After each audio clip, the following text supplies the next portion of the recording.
এসেছেন। রাধে সারা রাত্রি ধরে অপেক্ষা করে বসে আছেন গোবিন্দের জন্য।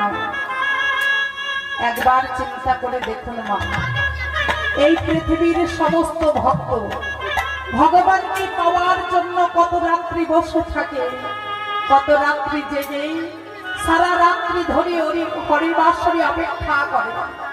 আমার গোবিন্দকে পাওয়ার জন্য কত রাজা ভিখিরি হয়ে গেছে, কত রাজা রাজ্য ছেড়ে তিনি চলে গিয়েছেন।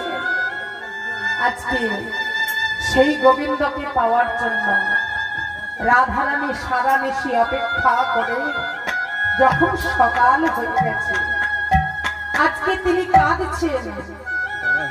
আজকে নয়নের জলে বুক ভাসিয়ে কাঁদছেন আর বলছেন, হে গোবিন্দ, আমি জানি তুমি চন্দ্রাবলীর কুঞ্জে তুমি নিশি যাপন করেছো,